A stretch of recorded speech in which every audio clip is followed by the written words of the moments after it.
Welcome back, everyone, to Orthodox Review, the most uneducated educational program on the internet. I am your host, the guy with 1.5 thumbs, and I am so very, very happy that you were able to join us today.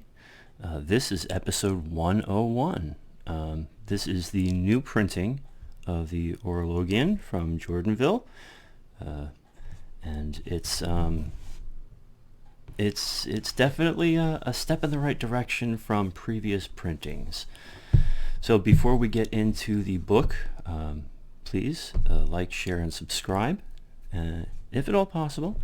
If you are of the ilk to be one of our supporters, we do have Patreon and PayPal links in the description below. There's also channel memberships. Patreons and channel members get these episodes at least a week before everyone else. Plus, there tends to be some extra content there for you, such as readings from the Russia's Catacomb Saints, the Ladder of Divine Ascent, the ascetical homilies of St. Isaac the Syrian, and other content. So prayerfully consider supporting the show for those gibs. With that out of the way, let's take a look at the newbie. First off, let's go over the overall construction of the book. The first thing you will notice when you have it in your hands that it is a bit slimmer than its predecessor, the much heavier blue volume, and a little side-by-side action will show you that, and the page count has not changed, mind you. This is all due to the change of the weight of the paper and the thickness of the cover board, which we will get into forthwith. The cover board itself is not necessarily hard, not necessarily soft, but is much more flexible than the older edition, as you can see. The binding is still sewn and glued and will hold up quite well after long usage in a monastery or parish church. Some of the full leather, I gotta say, is much nicer than the previous brown edition or red edition, depending on who you ask. The embossing remains the same. There is no bleed through in the embossing, which you do see in the updated Jordanville prayer book printing. So one thing that will stand out is that the paper is lighter, and because of this tends to lay flat a little easier, and with wear this book will break in beautifully. By the time you get into matins, of course, as you can see, it's kind of holding its own. But even back here in the midnight office, it's laying pretty flat. So up on the Analogian or in the Claros, it will lay pretty flat from the get-go. The paperweight is lighter. The paper reaches just a little closer to the edge, which makes for the volume to be slightly, deceptively smaller, but it's really not. It's actually the same size, and we just have slightly wider margins on the paper, which is great because, as we all know, those sticky post-it notes for page markers are a big deal with these books. So the content has remained the same. It's still the second edition from 1994. Nothing's really been changed over time, with the exception of a few tidbits. And as you'll see here, it's printed in India, which is fine. The typeface, because the paper is slightly whiter, the typeface it really stands out quite nice. Outside of that, you're not going to find much different in there. Now, one thing that I've never really talked about with Horologions before, and we're going to go over some of the differences between this one and the Greek usage in a moment, is that the midnight office after Psalm 50, and since we just happen to be on the midnight office for Saturdays, which would be, waking up in the middle of the night on a Friday night, you have the prayers that we associate with the morning prayers in the usual prayer books. And as we've spoken about before, our prayers in our prayer books come directly from the monastic usage.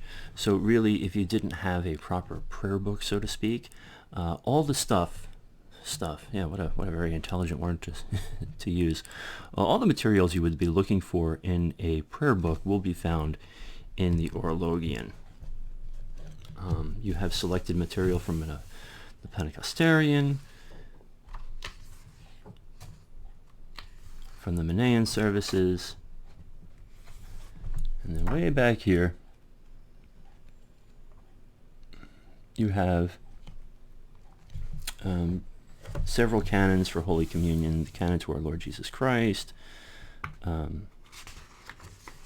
And what I do like about this is that much like in the older St. Tikhon's book, is that the canons for preparation for Holy Communion that are usually set according to the monastic usage are codified together. So you have the 3 canons, Ode 1 from each canon, Ode 3 from each canon, so on and so forth, which if you are of the mind to keep a monastic rule, or you've been blessed to do so, this will make things a bit easier.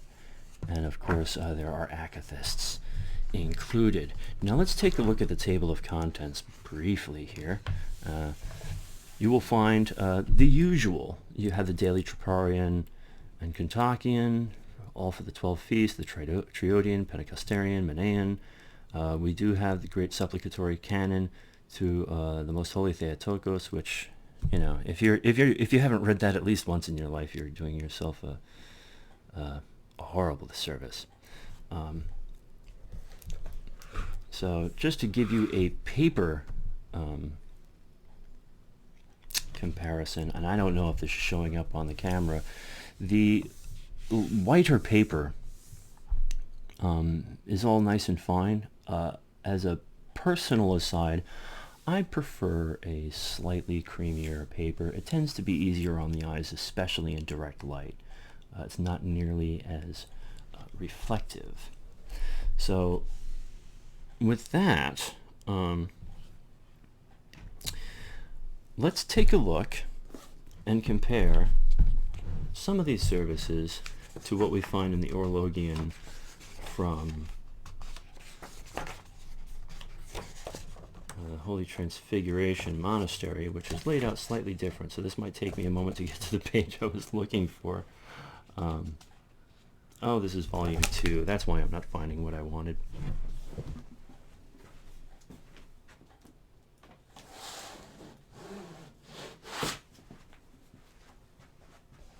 Here we are.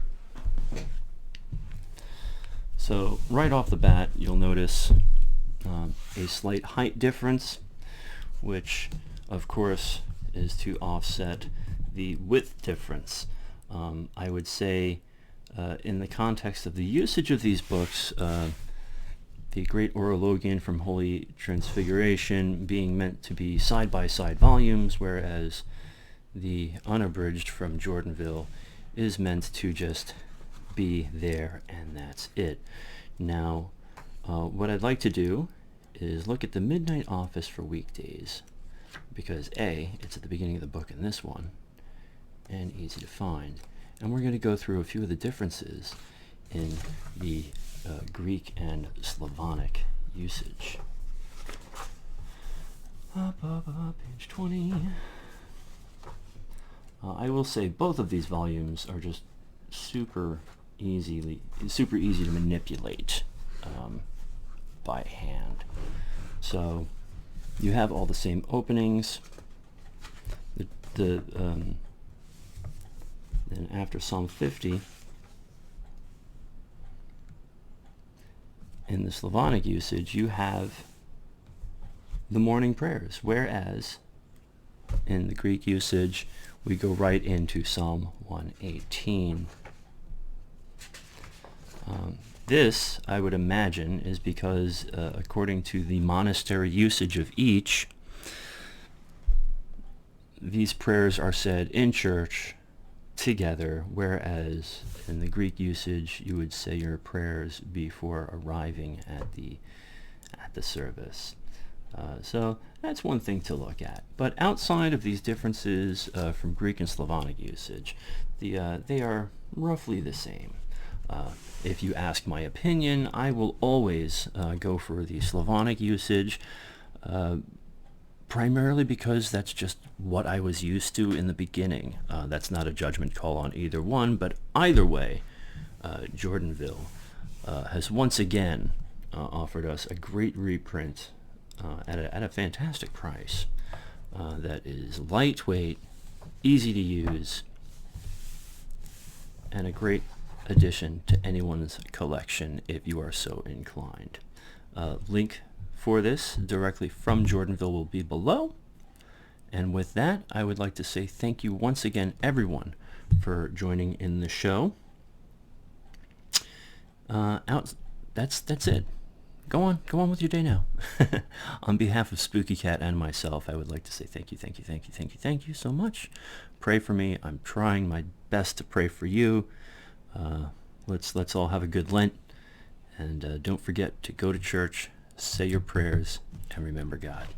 God bless you all.